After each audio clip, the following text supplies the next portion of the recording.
Hey Luciano, how's it been? Hey Big Time, I'm so glad you could make it. Yeah, it has been a while, hasn't it? It sure has. I would love to know some of the things that you've learned since the last time we've chatted. I know that odds are your life has been upended in ways that you didn't really understand or anticipate it being upended in since the last time we chatted, so I know that odds are your perspective has shifted just a little bit.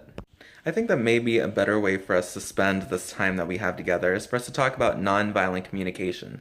Nonviolent communication is a communicational framework or a communicational state of mind that emphasizes people's needs as opposed to their identities belonging to certain groups.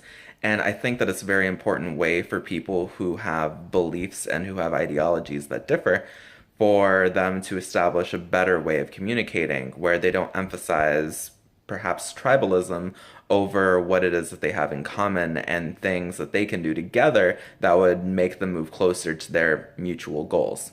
I think it's important that people who are interested in peace advocacy and in ethical communication develop an understanding of nonviolent communication, and I think it's something valuable that I, as a communicator and as a scholar of peace and conflict studies, can help people gain.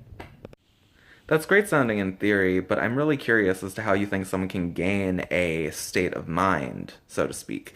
Is it possible that this is something that people can be trained in and something that people can gain experience with using? I'm sure that there are going to be people who disagree with me, but at the very least, my understanding of nonviolent communication isn't that it's about the acquisition of new skills, but rather it's about a way to retrain and refocus people who are often involved in stressful and intense situations with people that they disagree with. And in deliberately retraining and refocusing someone that they can gain new approaches to conflict. It's also about developing an intuitive understanding of oneself, wherein people have a much better and a much healthier way to relate to how it is that they're going to react to people when people disagree with them, especially when it's about ideological differences.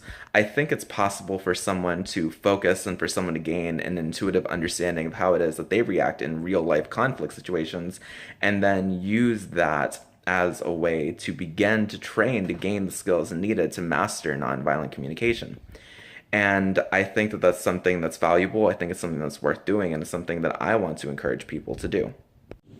Alright, so that's definitely a lot all at once, and I think that this is probably a good stopping point. But my question for you is, are you going to help people gain the sort of mental framework that you suggest could be useful for people who are involved in tense situations? Because if you are, I'd definitely like to learn more. Oh, absolutely, big time. You know me. You know that I'm always involved in the sort of on the ground stuff of the ideas that I like to get involved in. I am gradually working on the creation of an organization that, among other things, will be teaching people how to use nonviolent communication effectively. But more than that, I'm also developing materials on my own time that help people learn about nonviolent communication and that help people gain the sort of mental framework that is needed to be a successful nonviolent communicator. Because it does take training, it does take time, it does take energy. Being a nonviolent communicator in tense situations and in practice, not just in theory, is something that takes time and energy. And I know it's tough, but it's worth doing. It's worth being able to communicate effectively and ethically with people that you disagree with.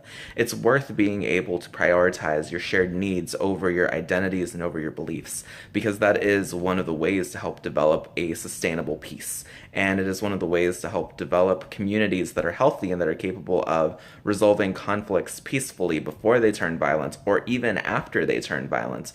So I hope that you guys will join me, especially you, big time. I think that we have a lot we could learn from each other. Hey, welcome to this video's end card. This is definitely unusual, but I hope that you guys will stick around for just a few more seconds. So in today's video, I filmed it entirely using my cell phone camera. That's definitely an experience. Editing this video is also definitely going to be an experience. I'm having a lot of fun learning new skills that relate to filming on cameras on cell phones, and it's definitely been a wild ride, to say the least. I hope that you guys will stick with me. You guys will check out my other videos, and of course you will leave comments about nonviolent communication and about filming on cell phone cameras. So until the next video, I hope you guys have a wonderful day.